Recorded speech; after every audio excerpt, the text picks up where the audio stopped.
Hey everyone, I'm Chris Scott with Fit Recovery, and I wanted to make a quick video about recent headlines regarding Dr. Jordan Peterson entering rehab for Klonopin dependency.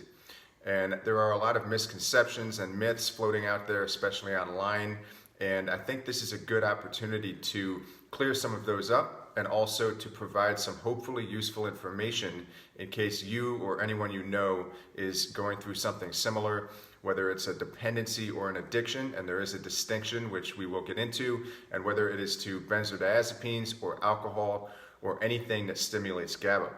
But first I should say that I am 5 years alcohol free at this point, and I struggled with alcohol addiction for the better part of a decade, and I ultimately drank so much that I had to detoxify professionally. I spent some time in inpatient rehab, and it took me months of white knuckling before discovering strategies that helped me to renormalize my brain. So natural supplementation, exercise, improving my diet, other lifestyle strategies.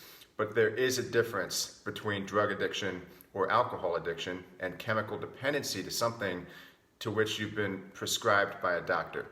And I see a lot of headlines saying Dr. Jordan Peterson is a drug addict.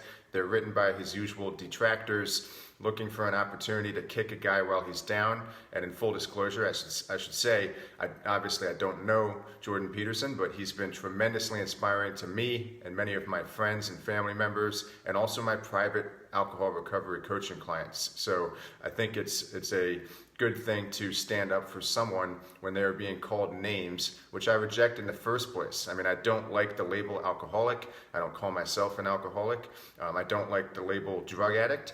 But at the same time, there is a difference between someone who is addicted, in other words, compulsively taking something not prescribed by a doctor or not as prescribed by a doctor, with a plethora of negative consequences, and perhaps having some serious withdrawal, versus someone who's taking something as directed, in the dosage directed, who simply has a hard time getting off of it. So I've had many friends and clients who have been on antidepressants, who are chemically dependent on these drugs, and that was a trade-off that their doctor was willing to make. Now with benzodiazepines, it's a little bit trickier, because benzodiazepines can probably hook maybe the majority of people who take them.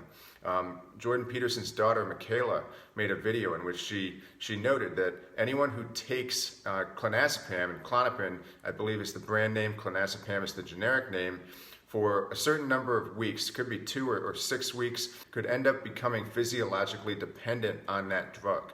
So as you can see, there's a difference between someone who takes something because they're only human and their doctor has made a judgment call that it's worth trying to treat their underlying instability for the time being and get them on something that will keep them stable for a period of time, and then hopefully they can wean off or get off of it. And someone who has 5 different doctors and they're taking all sorts of pills, and perhaps with alcohol, someone who is obviously not prescribed alcohol by a doctor, but who is drinking compulsively, and usually that's a longer process than someone who is chemically dependent, although it does depend. Obviously with the opiate crisis, we've seen that people with chemical dependency, in other words, someone who has been prescribed an opiate for back pain or for surgery or whatever, that chemical dependency can easily lead to addiction, but there are 2 very distinct phases. So the chemical dependency would be when their brains began to adapt to the presence of that drug. And the addiction would be when they lose total control over it and they start taking more and more and more. So it seems to me that Jordan Peterson absolutely did the right thing to get help before this dependency turned into an addiction, which it may or may not have. But it also seems, based on the reports that I've read, that he tried to quit it cold turkey. And there may be some people who can quit benzodiazepines cold turkey, but it's generally not recommended.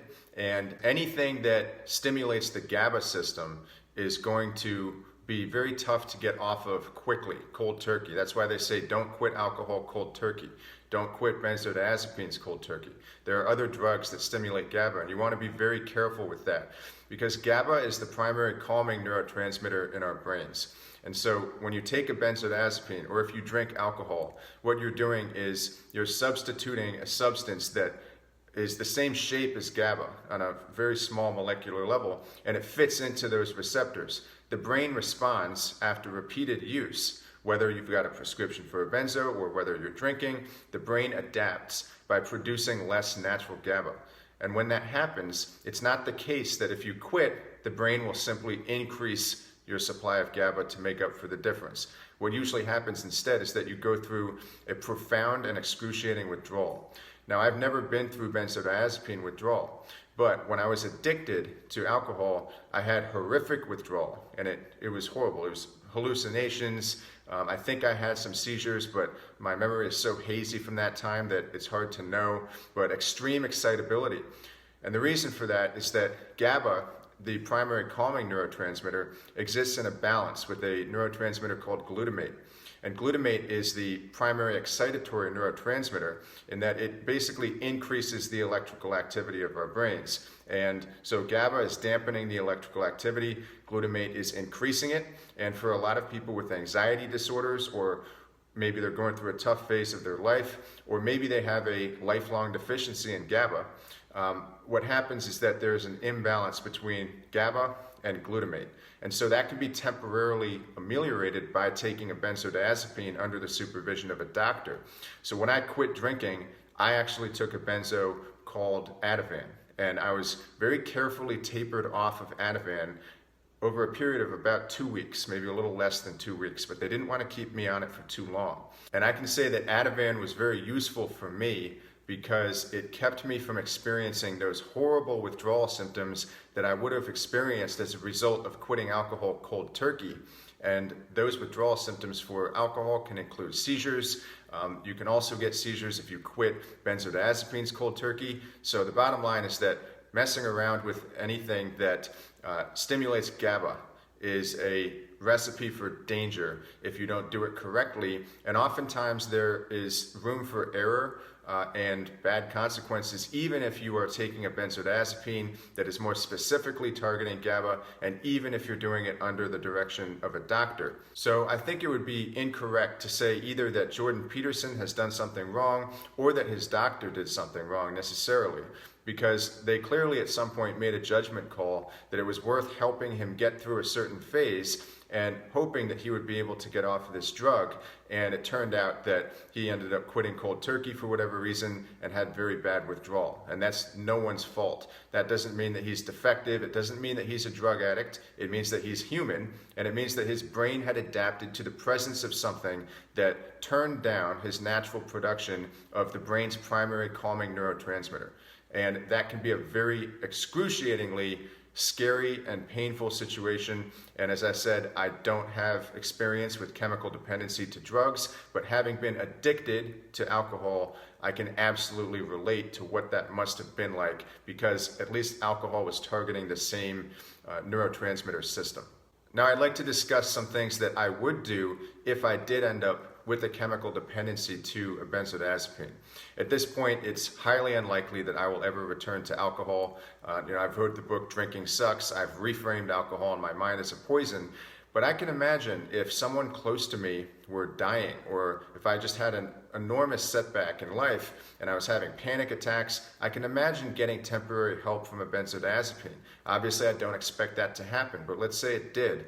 And let's say that I had a hell of a time getting off of it, because chances are good that I've had a GABA deficiency my whole life. I had some panic attacks in high school. There were some warning signs that maybe my GABA was not as sufficiently supplied to my brain as other more excitatory neurotransmitters. I've always been on edge a little bit. So let's say that I got chemically dependent on a benzodiazepine.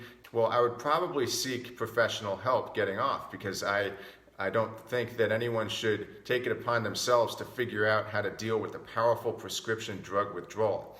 But with that said, I would also take proactive measures after that initial withdrawal were done to make sure that my GABA levels could return to normal. So knowing what I know about alcohol and the way that it affects GABA, I would try to take some amino acid precursors and vitamins and minerals that could help my brain naturally produce more GABA. The first would be L-glutamine.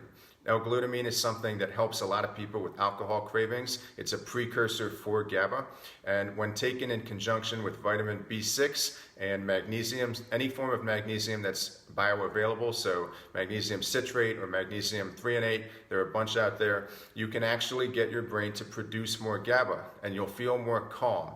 And it's not simply switching a drug for supplements, because you're not artificially stimulating these receptors. You're giving your body-brain system what it needs to replenish that neurotransmitter. Now, there are also lifestyle strategies that can help. And obviously, I'm not saying that Jordan Peterson isn't doing these things, but getting enough sleep, exercise, reducing stress in your life, and obviously that's hard when you're in a tough situation, but hopefully that's something he could do now. And also things like meditation.